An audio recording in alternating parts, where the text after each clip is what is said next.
So I feel that what more India could learn from Taiwan is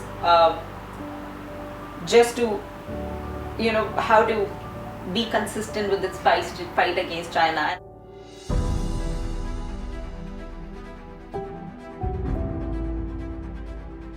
And I believe specifically since 2020 there are a lot of compulsions and motivations for the two countries to look towards each other. First, of course, COVID-19 pandemic has kind of made it very apparent that very important for countries to have joint cooperation to deal with traditional and non-traditional security threat.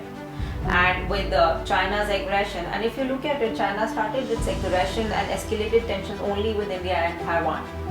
In 2020, Galwan clashes happened for the very first time. 20 soldiers, Indian soldiers, died. And it used to be India-China border used to be called as one of the most peaceful disputed borders, but that has changed now. So I think what happened between India and Taiwan specifically in the recent past is that both these countries are facing similar challenges. They have common concerns and they have shared interests, and this is something that is drawing these two countries together. Of course, lack of diplomatic relation is one of the major hindrances, and then this China factor and being a major of such a bully, such an aggressor kind of limits India and to some extent Taiwan as well. But despite these challenges, both these countries are trying to reach out to each other.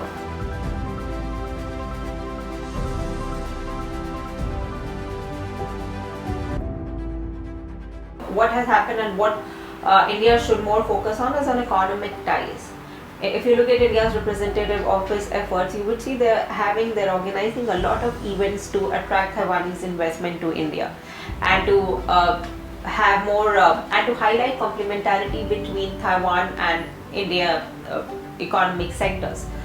India is a software hub and Taiwan is a hardware hub. So I think there is this. There are efforts to align these complementarities between India and Taiwan, but I feel there are a lot.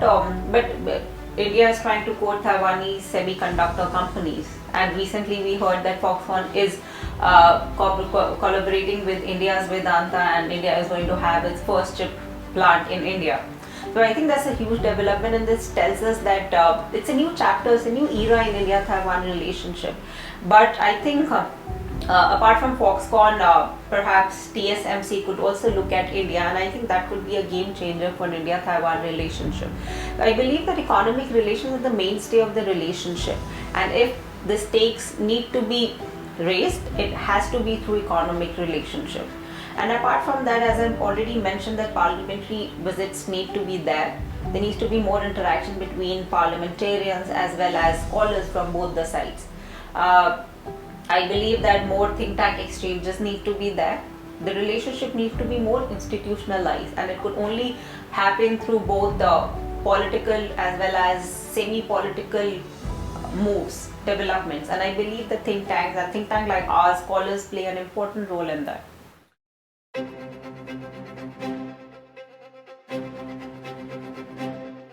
I think one area that India could really learn a lot from Taiwan, and in fact looking at Taiwan, is of course how Taiwan is fighting the disinformation that's coming out from China. So Taiwan has just recently established Ministry of Digital Affairs. I think this is something that really interests India. And the cyber attacks, and Taiwan is a victim of cyber attacks that emanating from China. And now India is also facing similar threat, has been facing similar threat.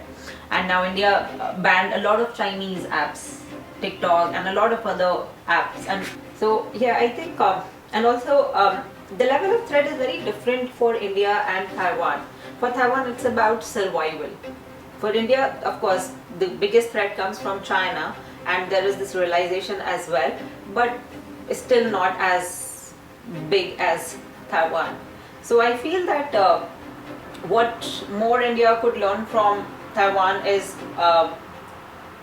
just to, how to be consistent with its fight against China. And I think now what India has also learned and doing is India is becoming more and more firm with China.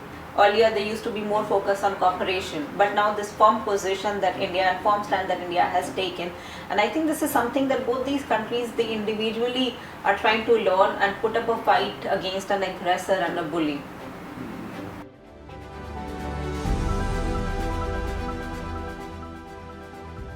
I go for hiking, but I love Taiwanese cafes, so I just go out and have coffee, meet friends. But hiking is one of my favorite activities to do. It's such a good thing about Taiwan that you can go for hiking and go for good views just within the city and even just within the city limits. So it's amazing, and I think this is something Taiwan could also, of course, among Taiwanese and among perhaps tourists from Southeast Asia and East Asia, Taiwan is already a destination for hiking and bird watching for that matter. But Indians don't know, and there are a lot of, I think there will be a lot of interest among Indians for hiking in Taiwan, and it's one of the safest places for hiking. It's not dangerous at all. So I believe that this is something that Taiwan could also establish itself as. They say there's a thing that there's a secret treasure in Asia, Taiwan. So it need not to be in secret anymore. 大纪元时报遍布全球，不受财团、政党影响，真实感言。不管是想了解国际局势、两岸议题，或者想要寓教于乐、丰富人生，您需要的都在大纪元时报。订报专线0800566688。